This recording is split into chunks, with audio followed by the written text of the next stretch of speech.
Taxpayers could be on the hook for yet another major giveaway to the ultra wealthy thanks to a provision tucked away in Trump's big, beautiful bill. Before we get into the specifics, if you had to guess, who do you think is behind this, Cenk?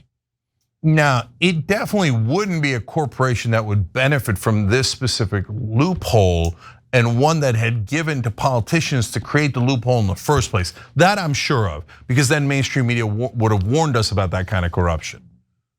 Yeah, no, it couldn't be. That's corruption. You can't do that. Let's find out.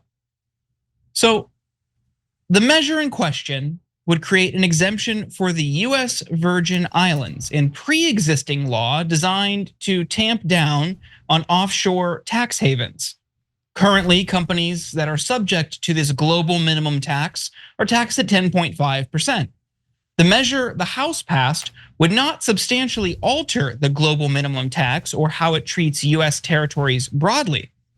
Instead, it creates an exemption for certain income from, quote, services provided in the Virgin Islands, specifically for services income by a corporation based in the territory that was acquired by a, quote, closely held US corporation before December 31st, 2023. And that sounds pretty specific, but let's dig in a little bit more, shall we? The provision has fueled criticism from public policy experts who say it appears designed to benefit a small number of US firms rather than to promote economic growth or some other public policy goal. The change could yield substantial benefits to a few US companies, which would face a 2.1% tax on profits in the Virgin Islands rather than the current 10.5% minimum tax. So why do this? And why so specific? Over the past 3 years, an affiliate of the credit giant Golub Capital paid a Washington firm more than $500,000 to urge Congress to relax the global minimum tax. Billionaire Lawrence Golub and his brother David Golub serve as the chief executive and president of Golub Capital.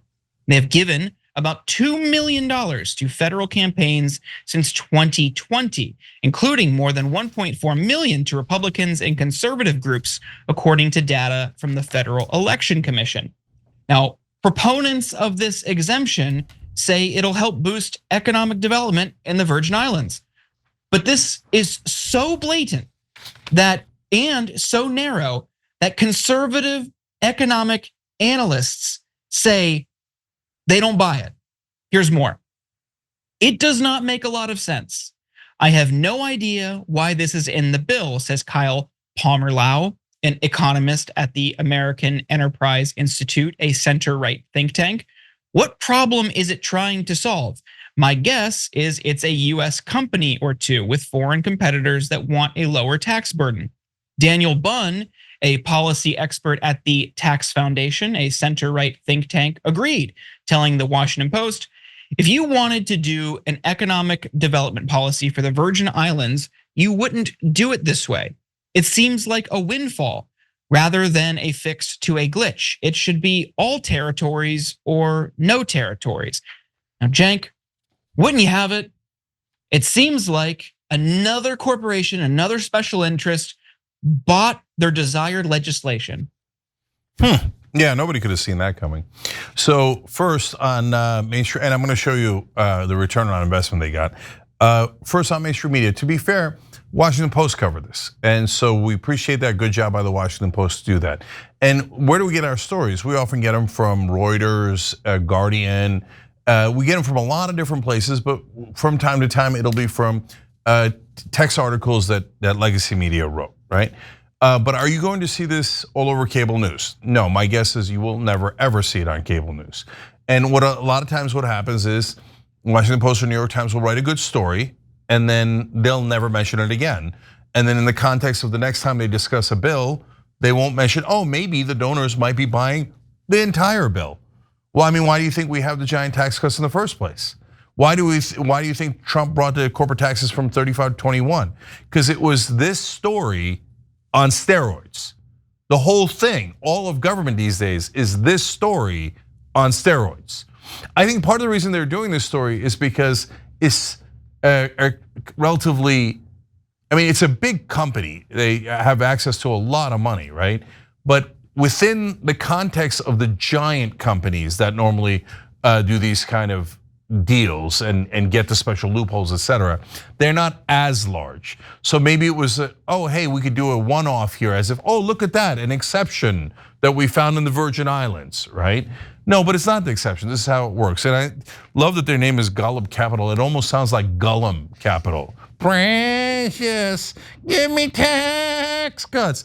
Look, they already have giant tax cuts. The reason why they're in the Virgin Islands in the first place is because they repatriate their taxes at 10.8%, which is a joke. It used to be 35, now it's 21. Now for this loophole, it's 10 now, but they want a new loophole that brings it down to a little over 2%. So they save another 8% on top. So how much did they put in? And by the way, did they just give to Republicans? Mainly Republicans, but there is a Democratic representative there in the Virgin Islands. And look at that, she's in favor of it because of jobs, right? In reality, did she also get money from Gollum Capital? Yes. Did they put money into a nonprofit that she supports? Yes. Maybe that nonprofit does great work, God bless, okay? But overall, how much did they put in to buy these politicians? A lot, $2.5 million in, okay? How much are they getting back in this tax break? Yep, $1 billion. $1 billion. Now you see why, and that in doesn't go to the American taxpayer, it goes to politicians, right? $2.5 million to politicians, and you get back $1 billion from the American taxpayers. Now do you see why Washington is corrupt? That is what happens in every single story. You've got mainstream media reporting it in this story, but in reality, the entire budget bill and every bill of my lifetime has been that exact chart, right? It's a tiny amount of money going to the politicians. $2.5 million for them is good money. They're happy to receive those legalized bribes. And then $1 billion of not their money, but your money going out the window. Okay, can we bring that chart back up? I just think it's important to point out. Yes, this is totally lopsided. Also, we love Kate, our producer. We know she's rushed. There is no axis on this graph. We love her. She puts in a ton of work, but I'm cracking up at this graph. I love it. This is the best. But yes, it really reflects just how cheap it is. And look, the ROI on that is crazy. All these people can be bought for so little. You spread that around the Republican Party. You spread it around Virgin Island representative and officials there. Like the idea that this is somehow going to lead to economic development in the Virgin Islands is hilarious. Give me a break. You could tax them locally. You could find some other way. If that's what that's really what you think. What do you think they're doing there? They're bringing the profits back home. The people who work for them there are going to get paid. What they're going to only that workforce, only that investment firm is going to spur your entire local economy. Give me a break. It is, and all that does is invite more tax cheats. Yeah. All right, just real quick on that. You know how many people the Gollum Capital employs in the Virgin Islands? I mean, they're creating so much important jobs for the economy. 60. So $1 billion for 60 jobs? Come on, it's a joke. And they're like, no, we're planning to give an extra $100,000 to the poor in the Virgin Islands. Oh, you are? With $1 billion in proceeds, you're willing to give $100,000. Will you throw in an extra nickel while you're at it? And you know what? If you really wanted to spur investment and growth in the Virgin Islands, imagine if you took the $1 billion loophole and just gave it to the Virgin Islands. That would create so many more jobs, so much more growth. Instead, Gollum Capital is gonna get it, put it in their pocket, and then they're gonna throw a couple of pennies at you while they're at it. Every time you ring the bell below, an angel gets his wings. Totally not true, but it does keep you updated on our live shows.